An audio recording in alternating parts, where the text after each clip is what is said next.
When you play music using Bluetooth headphones, your phone transmits over 1 million ones and zeros to your headphones every second via Bluetooth. So how is this remote sound transmission possible? Let's first look at an example. Here is a traffic light at an intersection. Traffic lights use electromagnetic waves to transmit information. The wavelengths of the three types of electromagnetic waves, red, green, and yellow, are different.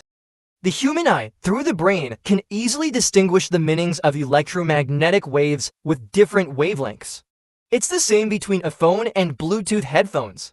They also use this type of electromagnetic wave, just with different wavelengths. The naked eye cannot see them. Bluetooth uses electromagnetic waves of two wavelengths. One is 121 millimeters and the other is 124 millimeters to transmit commands. The electromagnetic waves of these two wavelengths continuously switch, similar to how traffic lights change colors. However, the switching speed of Bluetooth is extremely fast, with up to 1 million switches per second. Additionally, the electromagnetic waves emitted from mobile phones do not travel in just one direction, but rather spread in all directions. Therefore, you can connect to Bluetooth from any direction. Now there's a problem, which is, in a room, there can be dozens of people using Bluetooth devices at the same time. So how can such a large number of people connect? Earlier, I mentioned that Bluetooth uses electromagnetic waves of 121 and 124 millimeters.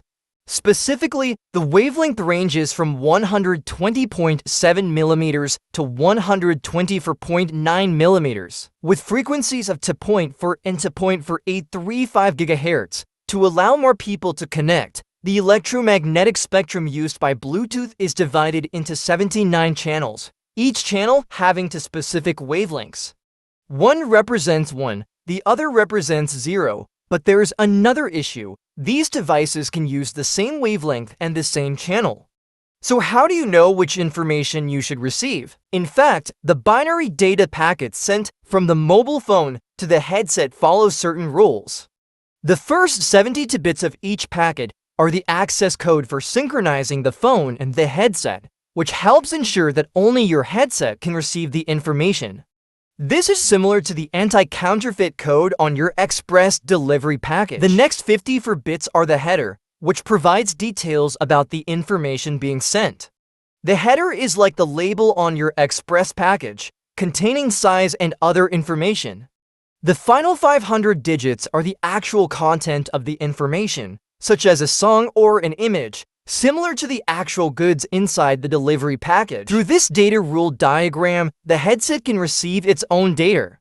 In fact, when the mobile phone and Bluetooth headset communicate, they don't stay fixed on one channel.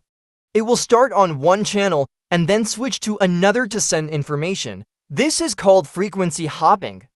If among the 79 channels there is interference or congestion due to a large number of users, causing noise, the smartphone will skip these channels and will not continue using them until the interference disappears.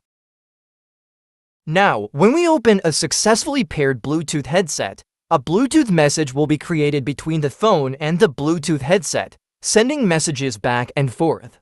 When you start playing music or video, the phone will retrieve the sound from the flash storage chip.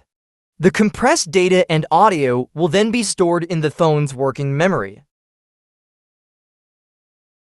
The audio files are converted into a long sequence of numbers. The phone will then compress and divide the information into packets based on Bluetooth specifications. The phone will then convert these data packets into electromagnetic waves and send the data to the headset via Bluetooth. In front of the earphone is the speaker, which mainly consists of a diaphragm, a voice coil, and a permanent magnet. Behind it is the Bluetooth earphone circuit. The circuit can be directly opened like this. This is a circuit board. There is a chip on the PCB board, mainly for decompressing audio data. Below is the audio codec for encoding or decoding data. When the earphone receives data, the data packet will be decompressed. The decompressed data is then sent to the audio codec. Afterward, the audio codec will convert the digital signal into an analog waveform and the analog waveform is then sent to the speaker. The voice coil of the speaker is already placed inside the magnet. Therefore, there will be a circular magnetic field around the voice coil. As we know, a conductor will be affected by a magnetic force within a magnetic field. According to the left-hand rule, we can easily determine the direction of the force. Once the voice coil is powered, under the influence of the circular magnetic field, there will be an upward force around it, causing it to move upward. When the direction of the current changes or the current decreases, the voice coil will experience a downward force, so it will move downward. When an analog waveform reaches the voice coil can move back and forth based on the given waveform. This, in turn, causes the diaphragm to vibrate, creating pressure waves in the air. These pressure waves are perceived by our ears and then transmitted to our brain, which interprets them as specific sounds, allowing us to hear sound.